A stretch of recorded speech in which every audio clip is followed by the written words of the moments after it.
Hello, my name's Mattie. Welcome to my Storyland. H.P. Lovecraft wrote the music of Erich Zann over a century ago in December of 1921, publishing it in the National Amateur in March of the following year. It is not merely a wonderful story, it also happens to be one of Lovecraft's favorites, and has gone on to have a great deal of cultural influence over the past 100 years.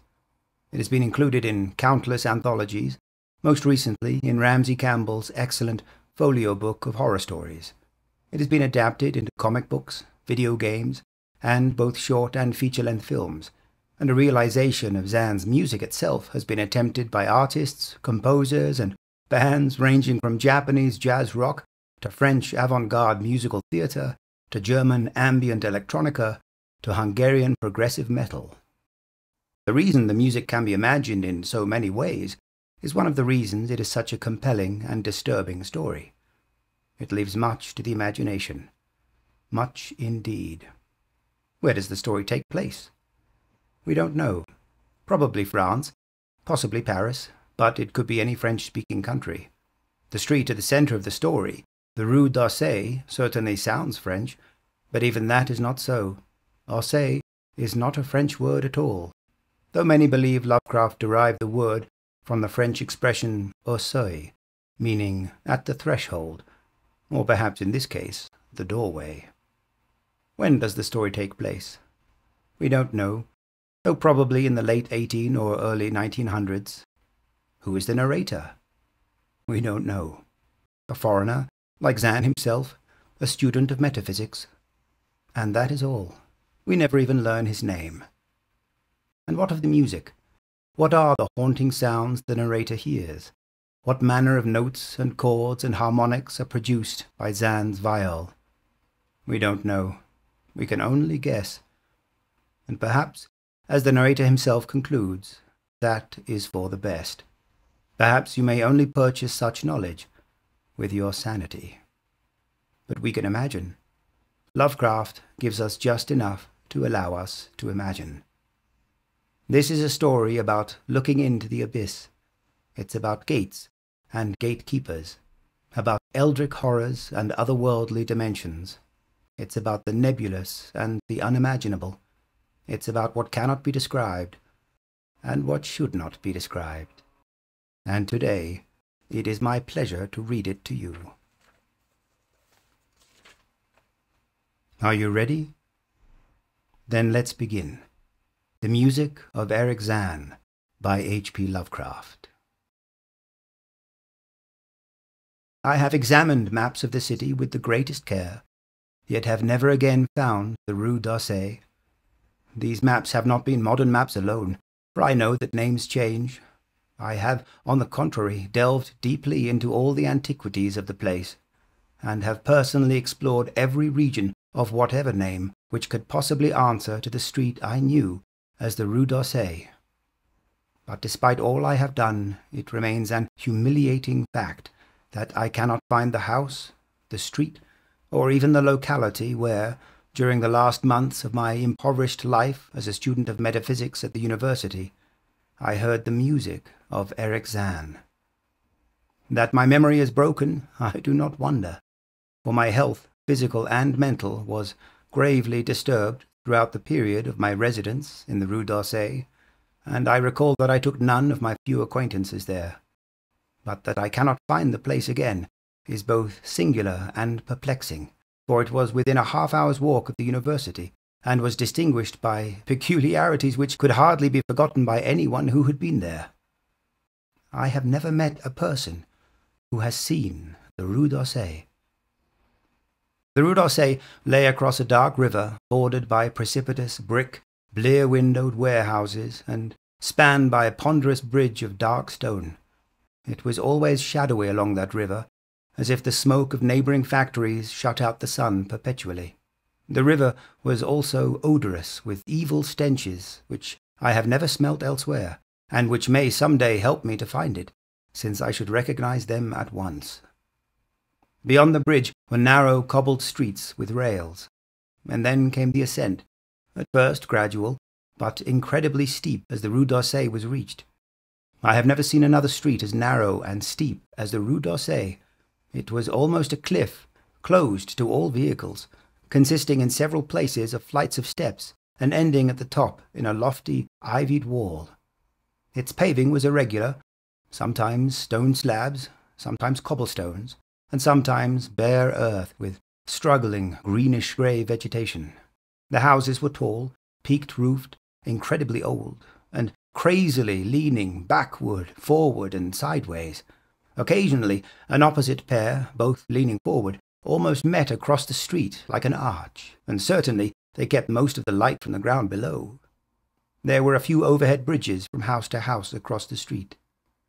The inhabitants of that street impressed me peculiarly. At first I thought it was because they were all silent and reticent, but later decided it was because they were all very old. I do not know how I came to live on such a street, but I was not myself when I moved there. I had been living in many poor places, always evicted for want of money, until at last I came upon that tottering house in the Rue d'Orsay, kept by the paralytic Blandot. It was the third house from the top of the street, and by far the tallest of them all. My room was on the 5th story, the only inhabited room there, since the house was almost empty. On the night I arrived, I heard strange music from the peaked garret overhead, and the next day asked old Blandot about it. He told me it was an old German viol player, a strange, dumb man who signed his name as Erich Zann, and who played evenings in a cheap theatre orchestra, adding that Zann's desire to play in the night after his return from the theatre was the reason he had chosen this lofty and isolated garret room, whose single gable window was the only point on the street from which one could look over the terminating wall at the declivity and panorama beyond. Thereafter I heard Zann every night, and although he kept me awake, I was haunted by the weirdness of his music. Knowing little of the art myself, I was yet certain that none of his harmonies had any relation to music I had heard before, and concluded that he was a composer of highly original genius. The longer I listened, the more I was fascinated, until after a week I resolved to make the old man's acquaintance. One night, as he was returning from his work, I intercepted Zann in the hallway and told him that I would like to know him, and be with him when he played. He was a small, lean, bent person, with shabby clothes, blue eyes, grotesque, satyr-like face, and nearly bald head, and at my first words seemed both angered and frightened. My obvious friendliness, however, finally melted him, and he grudgingly motioned to me to follow him up the dark, creaking and rickety attic stairs. His room, one of only 2 in the steeply pitched garret, was on the west side, toward the high wall that formed the upper end of the street. Its size was very great, and seemed the greater because of its extraordinary bareness and neglect. Of furniture, there was only a narrow iron bedstead, a dingy washstand, a small table, a large bookcase, an iron music rack, and 3 old-fashioned chairs. Sheets of music were piled in disorder about the floor. The walls were of bare boards and had probably never known plaster, whilst the abundance of dust and cobwebs made the place seem more deserted than inhabited. Evidently, Erich Zann's world of beauty lay in some far cosmos of the imagination. Motioning me to sit down, the dumb man closed the door, turned the large wooden bolt, and lighted a candle to augment the one he had brought with him. He now removed his viol from its moth-eaten covering, and, taking it, seated himself in the least uncomfortable of the chairs. He did not employ the music rack, but, offering no choice, and playing from memory, enchanted me for over an hour with strains I had never heard before, strains which must have been of his own devising. To describe their exact nature is impossible for one unversed in music. They were a kind of fugue, with recurrent passages of the most captivating quality, but to me were notable for the absence of any of the weird notes I had overheard from my room below on other occasions. Those haunting notes I had remembered, and had often hummed and whistled inaccurately to myself. So when the player at length laid down his bow, I asked him if he would render some of them. As I began my request, the wrinkled, satyr-like face lost the bored placidity it had possessed during the playing, and seemed to shew the same curious mixture of anger and fright which I had noticed when first I accosted the old man. For a moment I was inclined to use persuasion, regarding rather lightly the whims of senility, and even tried to awaken my host's weirder mood by whistling a few of the strains to which I had listened the night before. But I did not pursue this course for more than a moment, for when the dumb musician recognized the whistled air, his face grew suddenly distorted with an expression wholly beyond analysis, and his long, cold, bony right hand reached out to stop my mouth and silence the crude imitation.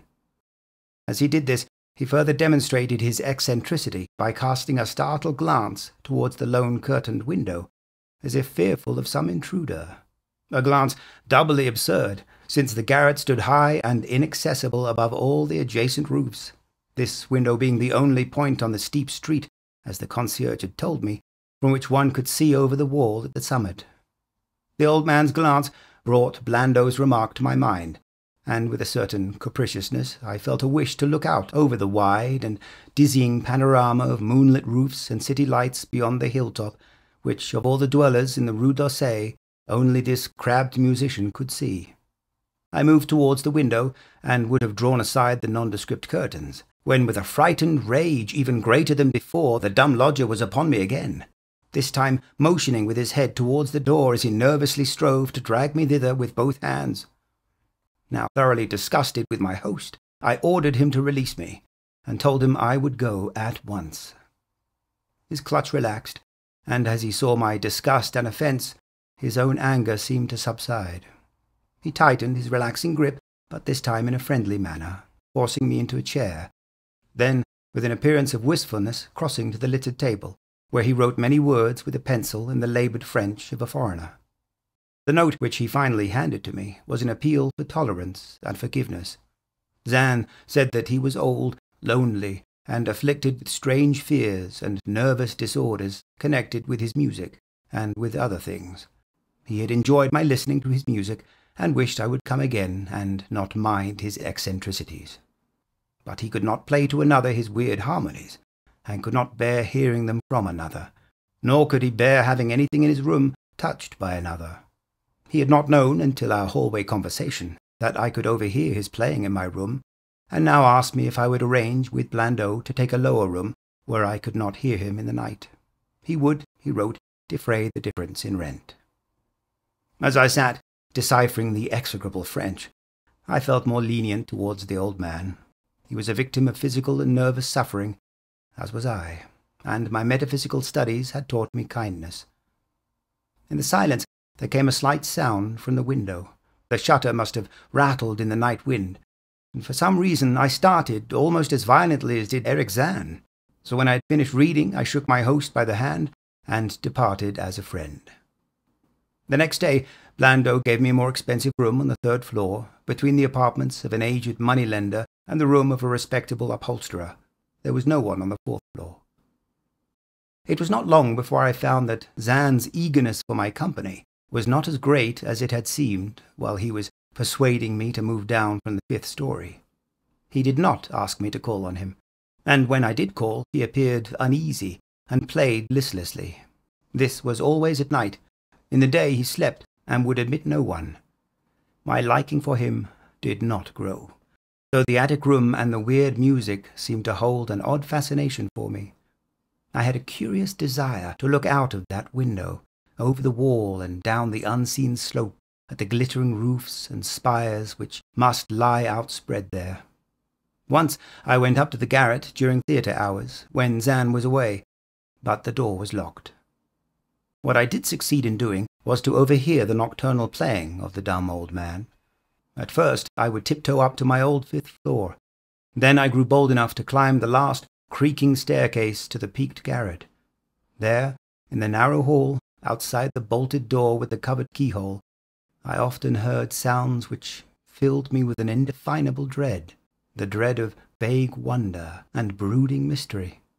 It was not that the sounds were hideous, for they were not, but that they held vibrations suggesting nothing on this globe of earth, and that at certain intervals they assumed a symphonic quality which I could hardly conceive as produced by one player. Certainly, Erich Zann was a genius of wild power. As the weeks passed, the playing grew wilder, whilst the old musician acquired an increasing haggardness and furtiveness pitiful to behold. He now refused to admit me at any time, and shunned me whenever we met on the stairs.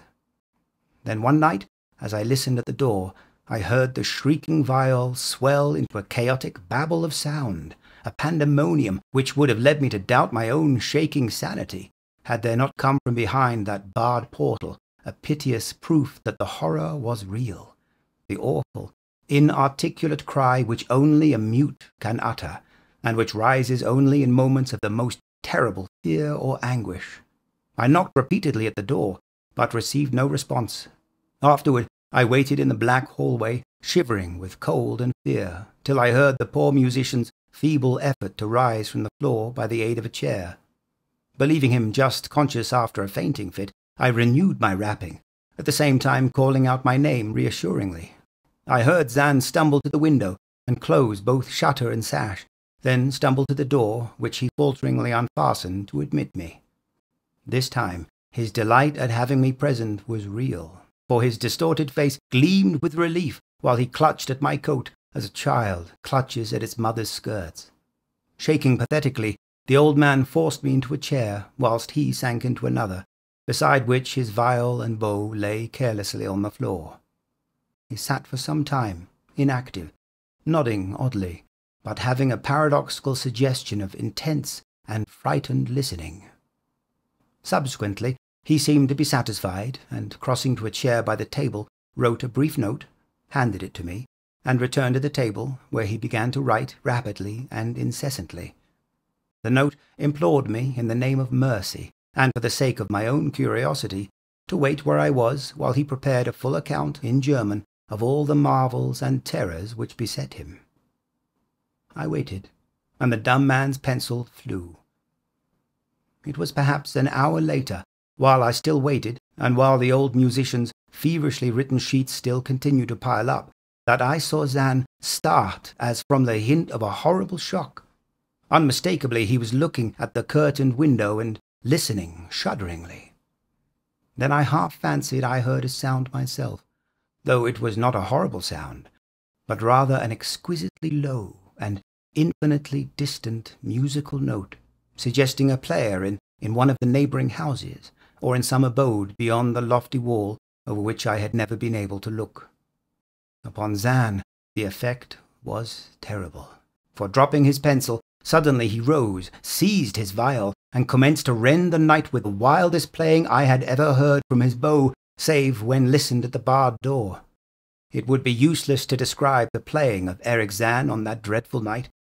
It was more horrible than anything I had ever overheard, because I could now see the expression of his face, and could realize that this time the motive was stark fear.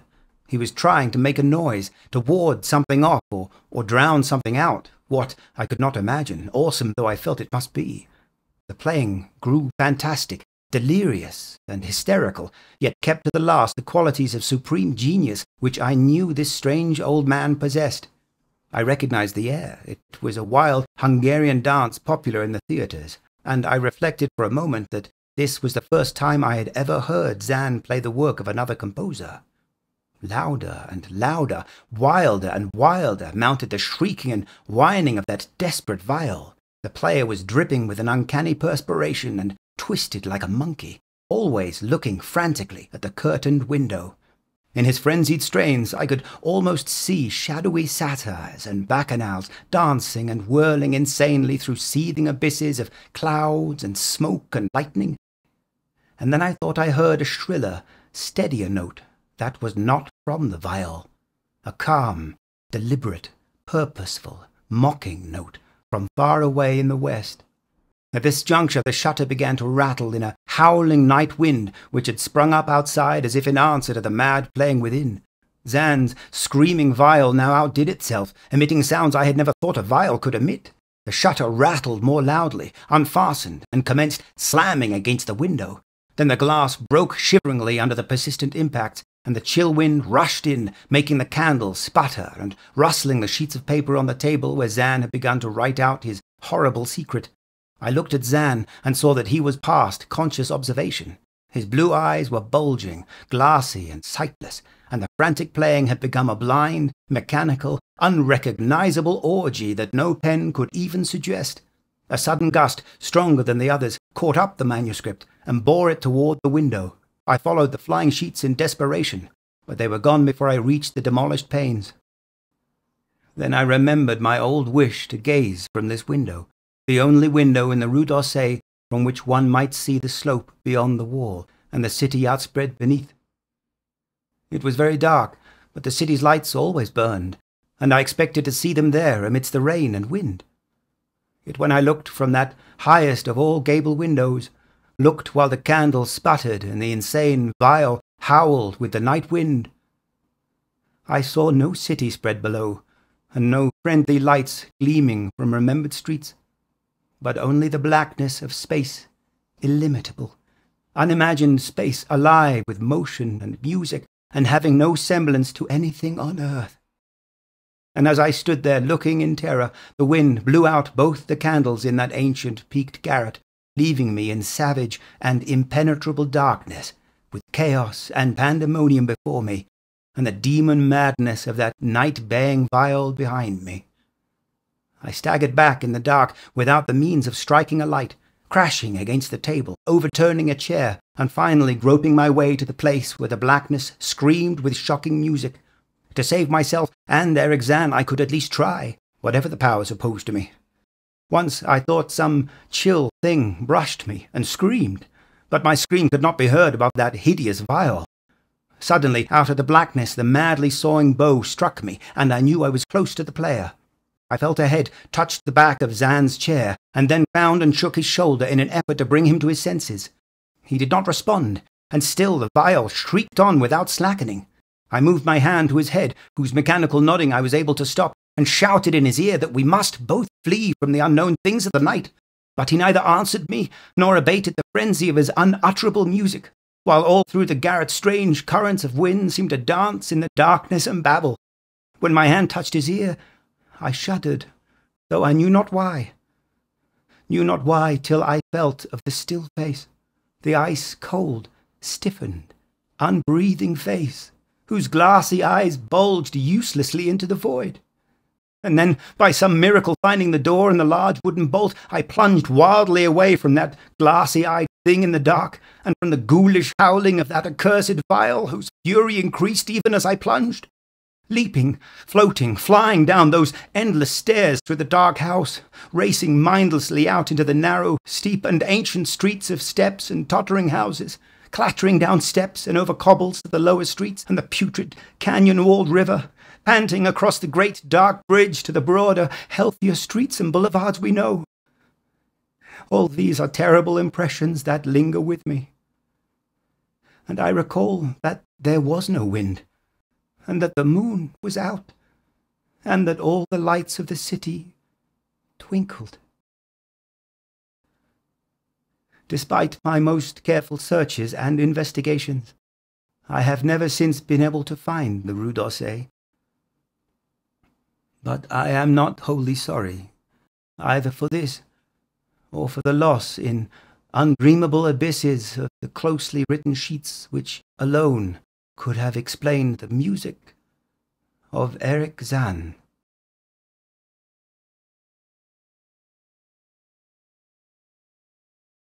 And with that, I bid you farewell. I hope you enjoyed the story. Perhaps I'll see you again. I certainly hope so. Until then. Hello, Mattie here. Thanks for watching me read stuff. There are lots more videos of me reading stuff over on my channel, and if there's other stuff you'd really like me to read, just let me know in the comments section below. Don't forget to hit the like and subscribe buttons, and I upload new videos all the time, so maybe hit the bell icon too, so you can get notified when new stuff comes out. Thanks again for watching, and see you next time.